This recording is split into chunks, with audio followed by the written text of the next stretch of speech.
Ce matin, on est dans la suite de notre road trip sur la route 66. Et on est dans un livre, certains diraient un livre déprimant des Écritures, l'Ecclésiaste. Puis moi, je ne trouve pas que c'est un livre déprimant. C'est sûr que si on est déprimé puis on lit ça, puis on connecte notre cœur déprimé à ce qu'il y a dedans, on va peut-être faire comme « Oh! » Mais, dans le fond, il soulève un paquet de questions, un paquet de réflexions. Et une de ces questions-là, c'est, on pourrait dire, ça vaut-tu la peine? Ça vaut-tu la peine de faire tout ça? Puis, après avoir dépensé tant d'énergie, ça vaut-tu la peine? Ça vaut-tu la peine? Est-ce que le résultat va-tu vraiment me faire du bien? Hein? Des fois, on se pose trop de questions dans la vie. Hein? Et puis l'Ecclésiaste, il s'en pose des questions. Il s'en pose. Mais c'est des bonnes questions. Je vous dirais, le livre de l'Ecclésiaste, c'est probablement le livre le plus contemporain. Dans le sens que ce qui est soulevé là-dedans, là, c'est la réalité 2020. C'est la réalité de ce qu'on vit. Ah oui, on pourrait faire des petites nuances de mots dans ces recherches, dans ces questionnements, mais est-ce que ça ressemble drôlement à ce qu'on voit autour de nous et tristement ce qu'on voit des fois dans nos propres vies comme questionnement? Et on est là à se questionner, est-ce que j'ai fait les bons choix? Est-ce que c'est ce que j'aurais dû faire? Est-ce que... Et finalement, il y a ce sentiment souvent de vide, ce sentiment de « off hein? ». Je sais, si vous êtes de ceux qui ont tendance à vivre des moments un petit peu plus down ou déprimés, quand vous lisez ça, c'est fait comme « Ah! » Est-ce qu'il me comprend donc? Mais on a l'impression peut-être qu'il n'y a pas beaucoup de solutions. Hein? Moi, j'ai des périodes un petit peu qui ont des vagues des fois, puis s'il y a des jours que il ne faut pas que j'arrête trop à ça, mais je vous dirais ce que j'ai découvert à travers le livre d'Ecclésiaste, et ce que ça l'a challengé, j'ai hâte de vous le partager ce matin, parce que ce n'est pas un livre déprimant. Ce n'est pas du tout un livre déprimant. Peut-être que ce matin, le message, ça va vous ébranler sur certains aspects, peut-être. Mais en même temps, ne soyez pas trop inquiets, parce que l'issue de tout cela, c'est wow. En tout cas, moi, j'ai trouvé que c'était wow. Puis parole de quelqu'un qui a tendance à déprimer. Fait que je suis capable de vous dire que l'issue de tout ça, c'est encourageant, c'est stimulant. Donc, comme je vous disais, le livre de l'Ecclésiaste soulève des questions existentielles qui se trouvent dans le cœur de tout le monde, sans exception. Comme chrétien, on peut dire, moi j'ai les réponses à ces questions existentielles-là, mais parfois même comme chrétien, ces questions existentielles-là reviennent. Des fois, c'est des saisons dans nos vies. Hein? Il y a des périodes, des phases dans notre vie, les quarantaines, les cinquantaines, les changements d'étape dans notre vie, des fois, nous replongent drôlement dans ces mêmes questions-là. Donc, ce matin, j'ai goût qu'on rentre dans ce livre-là, oui, parce que ça nous amène peut-être dans une zone d'ombre dans nos vies, mais est-ce que ça nous fait voir la lumière, par exemple? Et c'est ce que j'ai goût qu'on puisse regarder ce matin. Fait qu'avant d'entrer dans peut-être cette zone d'ombre, je ne veux pas déprimer personne là, ce matin. Je ne suis pas déprimé non plus, fait que ça tombe bien. Mais je veux vraiment qu'on le prenne, ce livre-là, pour ce qu'il est. Puis pourquoi Dieu l'a mis pour que ça puisse justement nous faire du bien à nous, comme enfants de Dieu. Seigneur Dieu, ce matin, je te demande que tu puisses nous conduire à travers ce livre d'Ecclésiaste, Seigneur. Viens nous encourager, Seigneur, qu'on puisse voir toutes ces questions existentielles-là comme des bonnes questions et aussi qu'on puisse réaliser que tu es la réponse à toutes ces questions existentielles. Seigneur, on a besoin de t'entendre ce matin, et Seigneur, on a besoin de te redécouvrir à nouveau comme celui qui est la réponse aux désirs les plus profonds de nos cœurs. Seigneur, conduis-nous dans ta parole ce matin et viens nous encourager. Amen. Donc, je pourrais dire que l'Ecclésiaste, la plupart des auteurs s'entendent pour dire qu'il s'agit de Salomon. En tout cas, si ce n'est pas Salomon, c'est quelqu'un qui veut qu'on le prenne pour Salomon. On va se dire ça comme ça, parce qu'il se présente comme étant le fils du roi. Puis on parle de quelqu'un avec la sagesse, puis la richesse de tout ce qui représentait un petit peu ce qui était Salomon. Donc, c'est vraiment l'image ce matin de celui qui vit entre deux. Entre deux, ça veut dire entre le monde parfait créé par Dieu à l'origine, puis se retrouver un jour dans la présence glorieuse de Dieu, ou on pourrait dire avant le retour de Christ, ou Christ qui n'est pas encore dans l'équation, qui vient prendre soin du cœur. Donc, un petit peu dans l'entre-deux, qu'est-ce qu'on peut vivre comme questionnement? Et c'est vers ça que ça pointe. Donc, on va peut-être commencer en allant dans le chapitre 1 pour essayer de comprendre un petit peu de quoi il s'agit dans le livre d'Ecclésiaste. Est-ce que vous l'avez déjà tout lu? OK. Pas tout le monde? Tu l'as lu? OK. Ah, super. Donc, chapitre 1, verset 1. Ça commence en nous disant « Parole de l'Ecclésiaste, fils de David, roi de Jérusalem, vanité des vanités, dit l'Ecclésiaste, vanité des vanités, tout est vanité. Quel avantage revient-il à l'homme de toute la peine qu'il se donne sous le soleil? Une génération s'en va, une autre vient, et la terre subsiste toujours. Le soleil se lève, le soleil se couche, et il soupire après le lieu d'où il se lève de nouveau. Le vent se dirige vers le midi, tourne vers le nord, puis il tourne encore et reprend les mêmes circuits.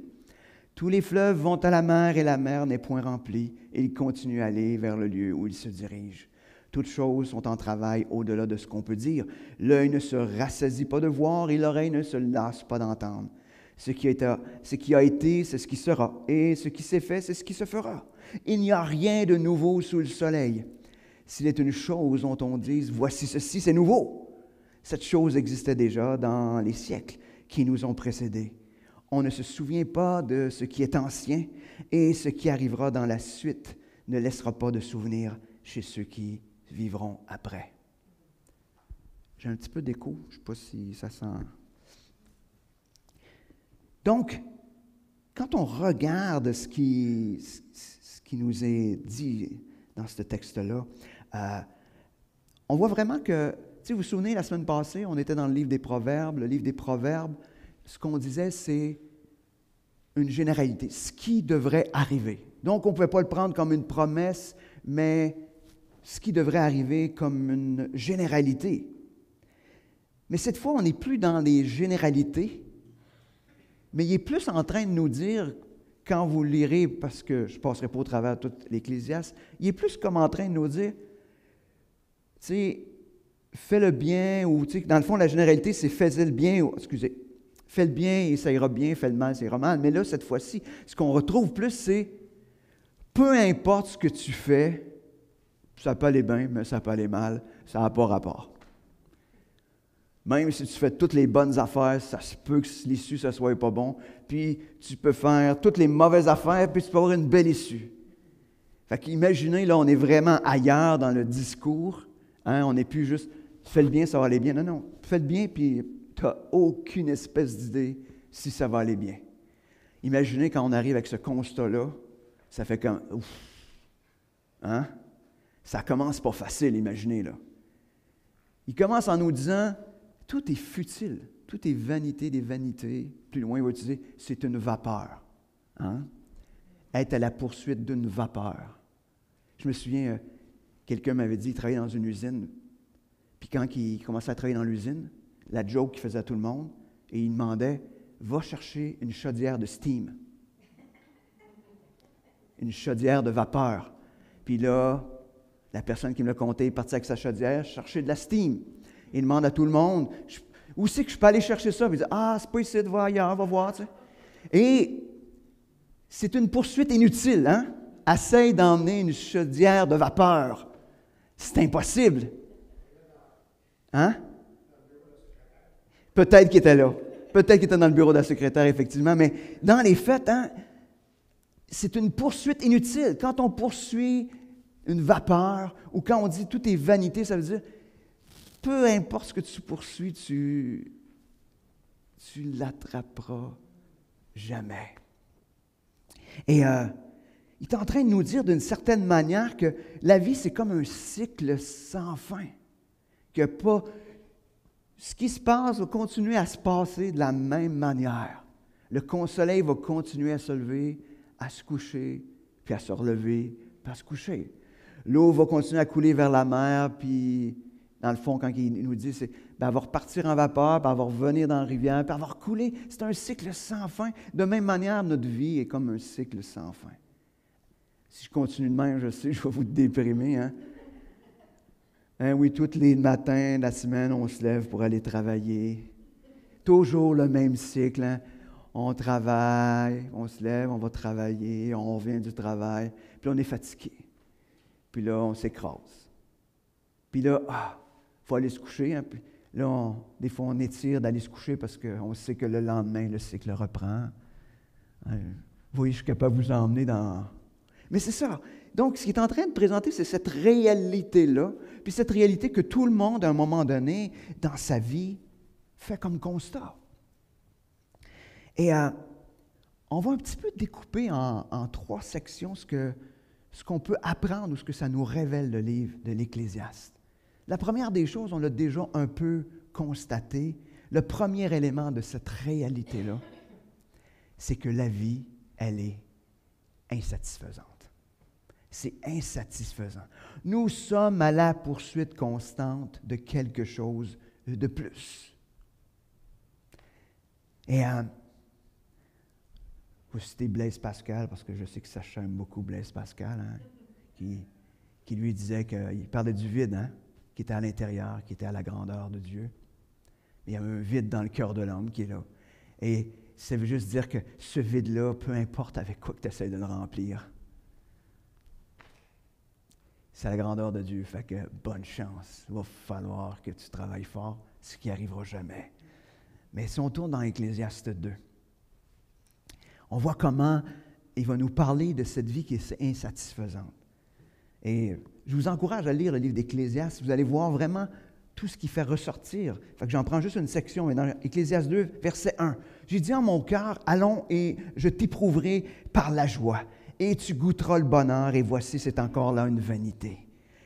J'ai dit du rire insensé et de la joie, à quoi sert-elle? Je résolus en mon cœur de livrer ma chair au vin, tandis que mon cœur me conduirait avec sagesse et de m'attacher à la folie jusqu'à ce que je voie ce qu'il est bon pour les fils de l'homme de faire sous les cieux pendant le nombre des jours de leur vie.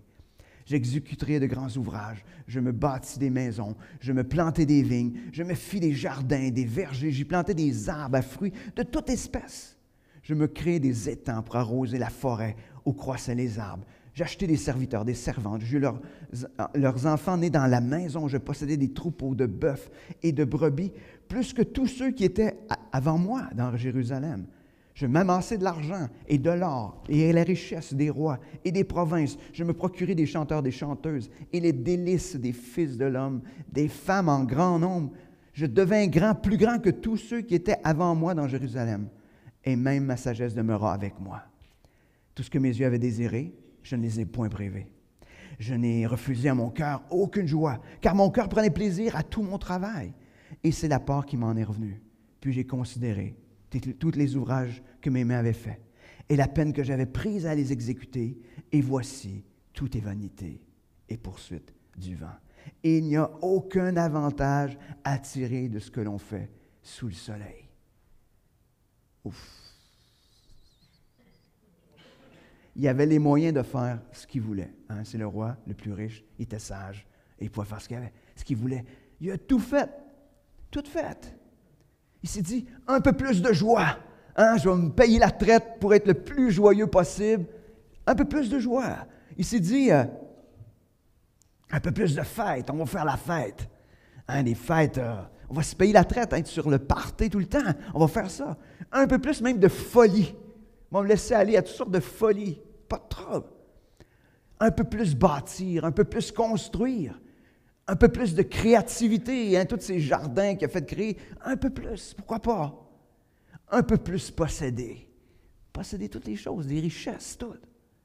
Un peu plus de prestige. Puis il s'est dit, aucune privation. Je me priverai d'absolument à rien. Puis il fait un constat. Tout est vanité et poursuite du vent. Il n'y a aucun avantage. Hein? Est-ce que l'on a déjà essayé d'attraper du vent et de mettre dans un bocal? Hein? C'est impossible. C'est impossible. Quel constat d'une grande tristesse, mais qui nous parle finalement de la vie, elle est insatisfaisante.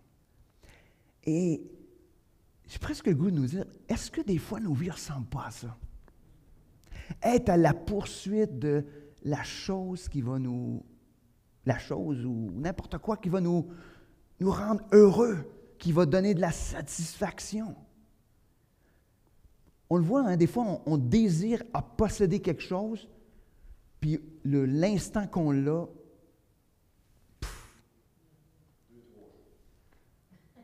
t'es très bon.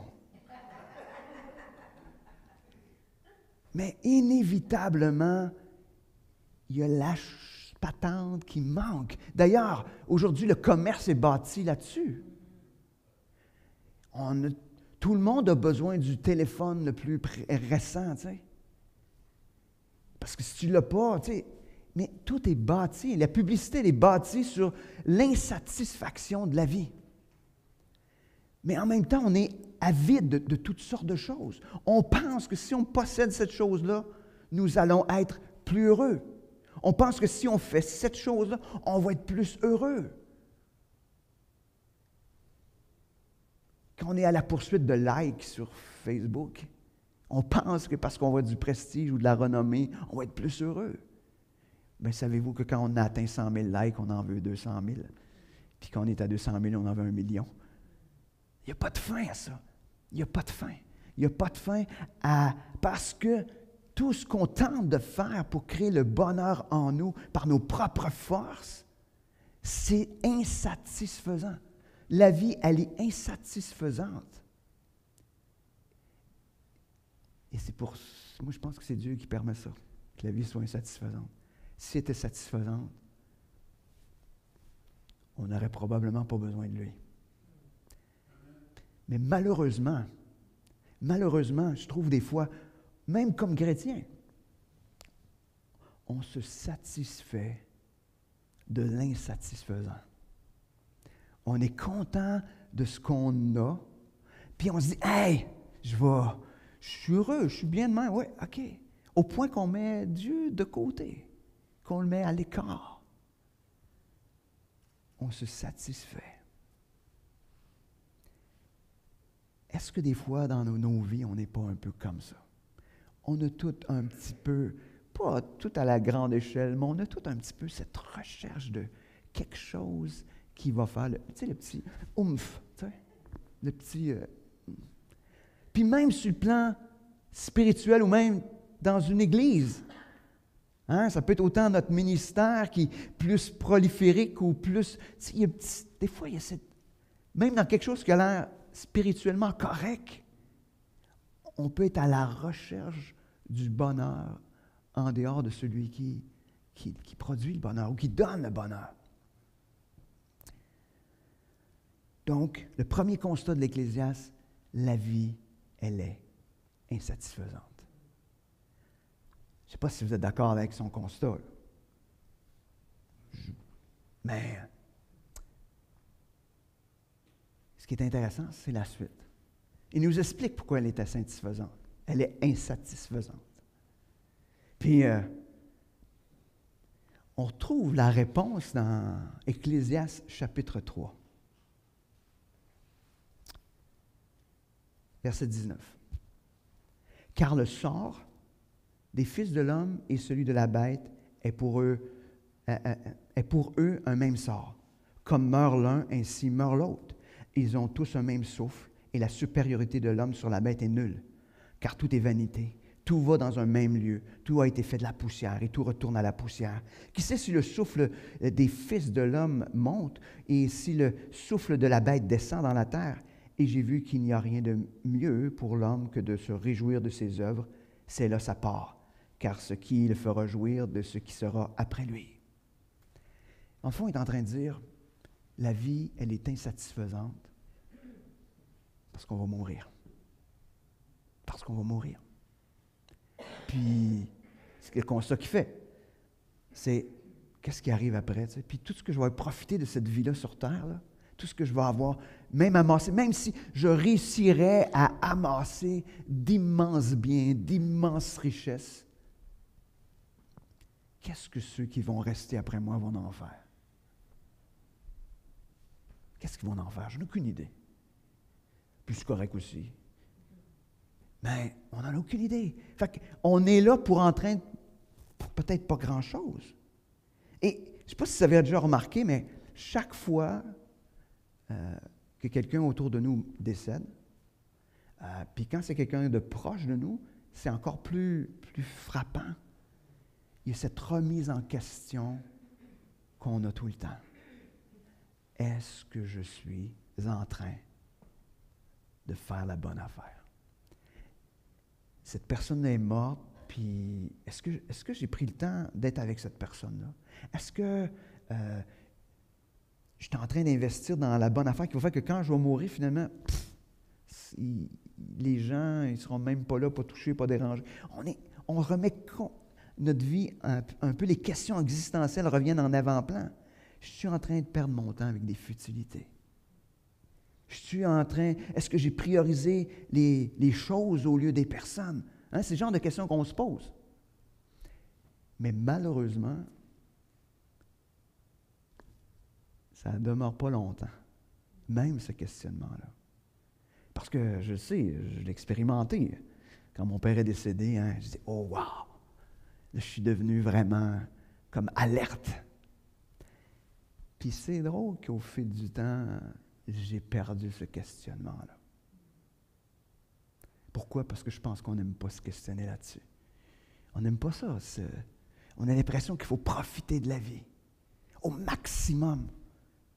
Si je ne profite pas de cette vie-là au maximum, je vais sûrement manquer quelque chose. Et je vous dirais, comme chrétien, c'est la plus grande erreur qu'on fait. C'est comme si on mettait l'emphase sur cette vie terrestre, quand dans les faits, c'est cette vie éternelle qui aura un impact, puis qui sera une éternité à se réjouir, à profiter de tout. Moi, je me dis, moi, je voudrais voir toutes les montagnes de la terre. Je voudrais toutes les monter. Mais quand je serai dans la présence de Dieu, je vais les voir de haut, sans oxygène. Et je vais les voir de haut. Puis je vais pouvoir aller probablement d'une montagne à l'autre, puis voir ça. Puis probablement que ça sera très futile, ces montagnes-là. Parce qu'il y aura probablement, la parole nous dit qu'il y aura une nouvelle terre. Les montagnes seront peut-être encore plus belles. Mais on pourra en profiter.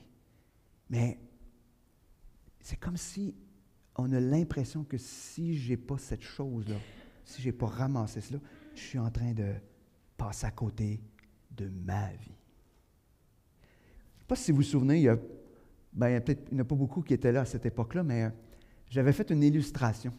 Elle ne venait pas de moi, mais j'avais une longue corde jaune. Puis j'avais mis un petit tape rouge au bout de la corde. Puis ce que j'expliquais, c'est que le petit tape rouge, c'est notre vie terrestre. Mais l'immense corde jaune, ça, c'est notre vie, la vie éternelle. Puis chaque petite chose, c'est comme un petit point d'aiguille sur ce petit bout de tape rouge-là qui se passe dans notre vie, présentement. Et si on oublie, on met beaucoup de focus sur ce petit point, sur ce petit tape, comparé à l'immensité de la vie qui est devant nous comme enfants de Dieu. Parce que finalement, sans Dieu dans l'équation, la vie a perdu tout son sens sur terre. 1 Corinthiens 15, 32 nous dit, « Si c'est dans des vues humaines que j'ai combattu contre les bêtes à Éphèse, quel avantage m'en revient-il? Si les morts ne ressuscitent pas, mangeons et buvons, car demain nous mourrons. » Dans les faits, s'il n'y a pas de vie éternelle, si Jésus n'est pas là, si Jésus n'est pas mort à la croix, si ça, c'est pas vrai, mangeons et buvons, profite-en. C'est le seul bout de vie que tu vas avoir pour te réjouir un peu. Mais comme enfant de Dieu, on ne peut pas penser comme ça. Parce qu'on est en train de perdre le focus qui devrait être sur Jésus. Et finalement, ce que je vous dirais, l'Ecclésiaste nous pointe justement vers Jésus, vers Dieu. C'est à ça que sert le livre, c'est de dire, regarde, la vie là, sans Dieu, c'est vain, c'est inutile, c'est sans intérêt. Parce que tu vas être à la poursuite de quelque chose que tu n'attraperas jamais. Tu ne seras jamais heureux pleinement. Tu seras je ne dis pas qu'on n'est jamais heureux, mais tu ne seras jamais heureux pleinement. Une joie qui est comme au-delà de tout ce qui se passe, au-delà de toutes les circonstances. Tant qu'on est juste en train de concentrer sur cette vie terrestre, la joie et le bonheur n'est pas là. N'est pas là. Donc, ça nous pointe vraiment vers Christ. Et on va aller dans la conclusion du livre de l'Ecclésiaste. C'est Ecclésiaste au chapitre 12. Certaines Bibles, ça va être Ecclésiaste au chapitre 11, les derniers versets, parce que la découpure est un peu... Donc, 9 pour certaines versions. Désolé, c'est juste le découpage. Le texte est le même, mais ils ont juste découpé ça différemment. Fait que ça ne change absolument rien. Donc, Ecclésiaste 12 nous dit, « Jeune homme, réjouis-toi dans ta jeunesse. Livre ton cœur à la joie pendant les jours de ta jeunesse. Marche dans les voies de ton cœur et selon les regards de tes yeux. Mais sache que pour tout cela, Dieu t'appellera en jugement. » Rappelle-toi, fais ce que tu veux, mais rappelle-toi d'une chose. Un jour, tu devras te présenter devant Dieu. Dans le fond, ce qu'il est en train de dire, oui, profite de cette vie-là, mais en même temps, il y a une réalité qu'on ne peut pas négliger. C'est que Dieu est là et qu'un jour, on aura à se présenter devant lui. On va avoir des comptes à rendre. Pas facile. Imagine le conflit intérieur. Tu sais, si je te dis, fais ce que tu veux. Ah, des fois, on faisait ça avec nos enfants. Hein? Choisis ce que tu veux, mais sois prêt à assumer les conséquences. Là, ça fait comme, hein, on appelle ça un peu du double bind. Hein? C'est comme, je veux, mais je veux pas ça. Tu sais, fait que, non, ça vient ensemble. Ça vient ensemble. Mais si on ne veut pas que notre vie soit juste ça, là, parce que le but de la vie, ce n'est pas juste genre, je vais me priver de certaines choses sur ma vie terrestre parce que je vais avoir à rendre des comptes à Dieu. C'est ça la vie? C'est ça votre vie spirituelle? Votre relation avec Dieu? J'espère que non! Parce que ce n'est pas ça la réalité pour un enfant de Dieu. Ça, c'est la réalité de quelqu'un qui ne connaît pas le Seigneur. C'est la réalité de quelqu'un qui vit sans Christ. Il dit, fais ce que tu veux. Mais n'oublie pas, par exemple, au bout de toute l'équation, Dieu est là, puis tu vas avoir des comptes à rendre. Mais nous, Christ a déjà payé. Si on est des enfants de Dieu, Christ a déjà payé. C'est déjà payé. Notre vie, ce n'est pas cette équation-là. Ce n'est pas fais ce que tu veux, puis tu vas avoir des comptes à rendre. On va continuer. Verset 15, ou les derniers versets de Ecclésiaste 12, si ce n'est pas 15, c'est peut-être un petit peu plus élevé, mais c'est ça. Donc, il dit, écoutons la fin du discours. Crains Dieu, observe ses commandements. C'est là ce que doit faire tout homme, car Dieu amènera toute œuvre en jugement au sujet de tout ce qui est caché, soit bien, soit mal. Il est en train de parler de la crainte de Dieu, on en a parlé dans le Proverbe, mais il est en train de dire, reconnais Dieu dans tout ce qu'il est et dans tout ce qu'il fait. Reconnais sa toute-puissance. Reconnais que tu as besoin de lui. Sois obéissant à ce qu'il te demande. Mets-le, tout simplement, mets-le en premier dans ta vie. Reconnais qu'il est le Sauveur, qu'il est le Seigneur de ta vie. Fais cela. Au lieu de mettre l'emphase ou le focus sur cette vie-là. Arrêtons de vivre avec un regard sur « Hey, je veux ça, je veux vivre ça, je veux telle affaire si j'ai ça. » Non! Regardons. Il n'y a pas quelque chose qui dit « Cherchez premièrement le royaume de Dieu et toutes ces choses vous seront données en plus. » Dans Matthieu, je pense. Hein? Matthieu 5, oui, je pense. Mais dans Matthieu, en tout cas. Cherchez premièrement le royaume de Dieu. Mets Dieu en premier dans ta vie. Puis tout le reste, même le bonheur, même la joie dans cette vie, va venir par-dessus. Par-dessus, ça veut dire, hein? Moi, je vois l'image, un gâteau crémé épais avec plein de cerises dessus. C'est ça le par-dessus. En tout cas, moi, c'est ça. Il y en a qui n'aiment pas mon image, mais triste pour vous autres. Je suis triste pour vous autres. Mais pensez à autre chose. Je suis sûr qu'il y a d'autres choses. Là, je ne sais pas quoi. Là, mais en tout cas, je ne ferai pas d'image autre. Mais on est par-dessus.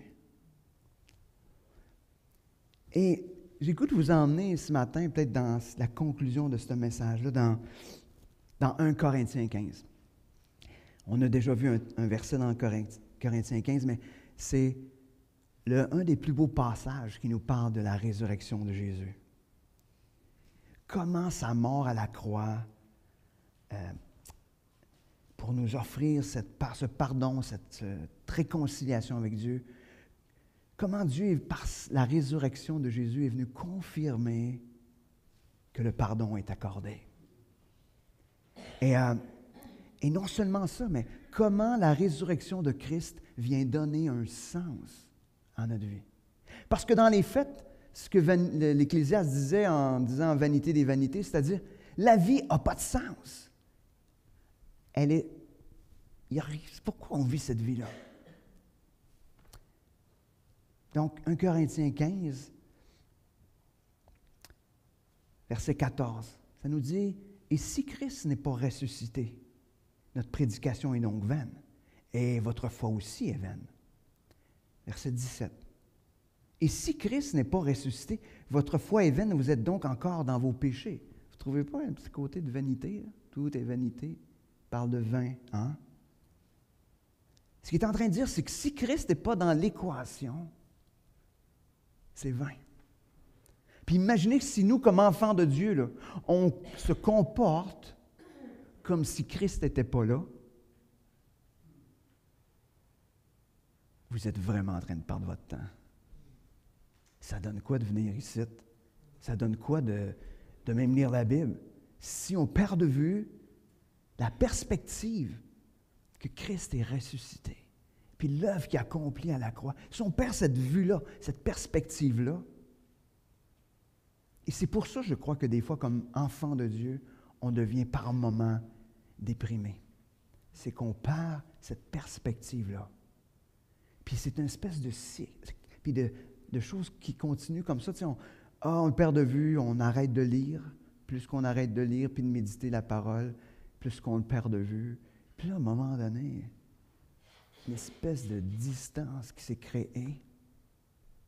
Je me souviens, quand je suis allé étudier à l'université, dans le domaine que j'ai étudié en service social, c'était vraiment axé sur l'humanisme et toutes ces choses-là. Tu sais.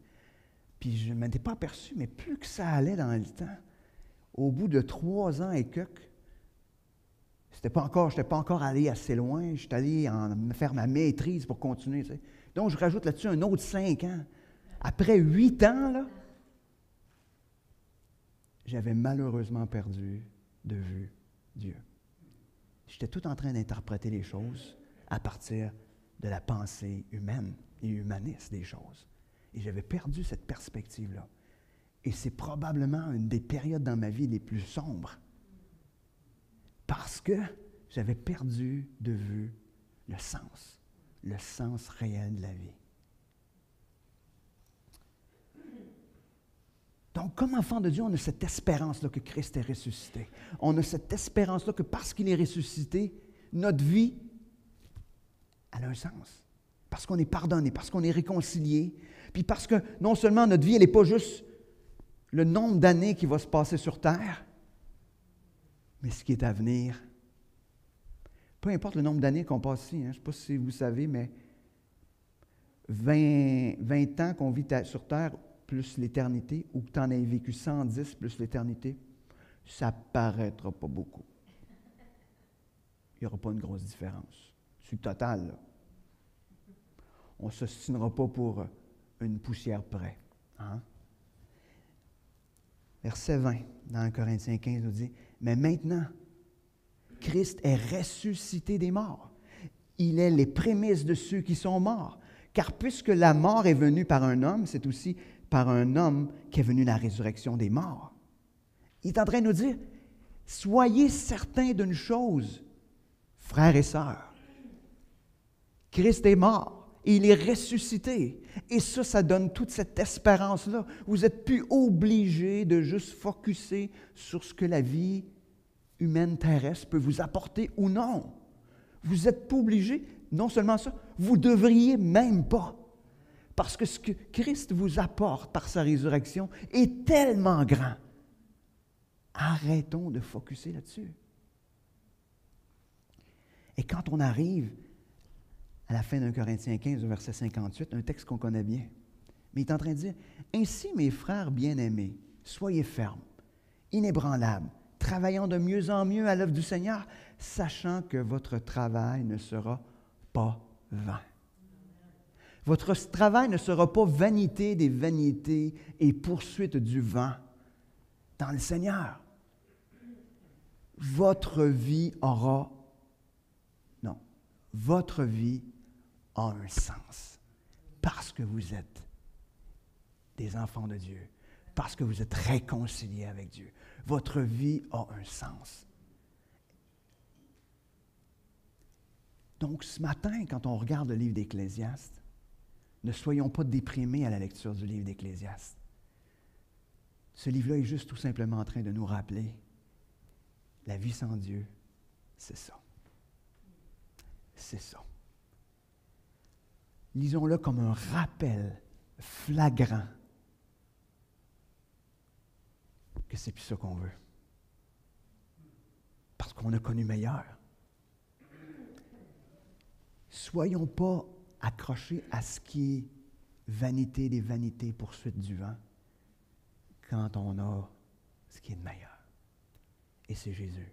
C'est cette intimité-là, c'est cette présence-là qu'il y a dans notre vie, puis comment on peut être en relation. Puis pas juste ça, sachant que peu importe ce qui se passe dans ce infiniment court laps de temps. Puis je ne suis pas en train de dénigrer les souffrances qu'on peut voir, parce qu'on n'est pas capable d'avoir cette perspective-là de l'éternité. Hein? C'est juste quand on aura le pied l'autre bord, qu'on va dire « Ah, ben, c'était ça. » Je le sais, là. Fait que je ne suis pas en train de dénigrer vos souffrances ou les souffrances des gens, mais je veux juste vous encourager à ne pas avoir le regard sur ça. Ayez le regard sur Jésus. Et le regard sur ce qu'il nous offre, ce qui nous a donné accès par sa mort sur la croix et sa résurrection. Puis faites comme, oh wow, ma vie n'est pas vanité des vanités, ni poursuite du vent. Mais pour ça, il faut focuser sur Jésus.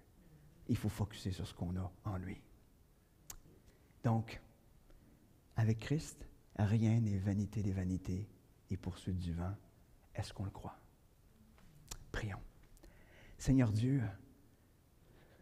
merci ce matin de nous rappeler qu'en toi, on a tout. Qu'en toi, la vie, elle a un sens. Qu'en toi, la vie, elle est parfaite. Seigneur, mets fin à toutes ces recherches futiles, passagères dans nos vies. Seigneur, mets en lumière où ce qu'on est peut-être en train de perdre du temps à chercher des choses pour finalement peut-être se sentir mieux. Seigneur, ce qu'on veut ce matin, c'est se repentir de ces choses-là qu'on a gardées, auxquelles on s'accroche pour trouver du sens à notre vie. Et Seigneur, on veut que tu sois le sens de notre vie ce matin. Seigneur, viens parler à nos cœurs, viens nous transformer ce matin. On a besoin de toi. Seigneur, viens changer ce qui nous déprime en cette joie qui surpasse toute intelligence, Seigneur. Merci, Seigneur, pour ta présence. Merci pour ta parole. Et merci pour ce livre, l'Ecclésiaste, que tu as permis qu'on puisse regarder ce matin. Merci. Amen.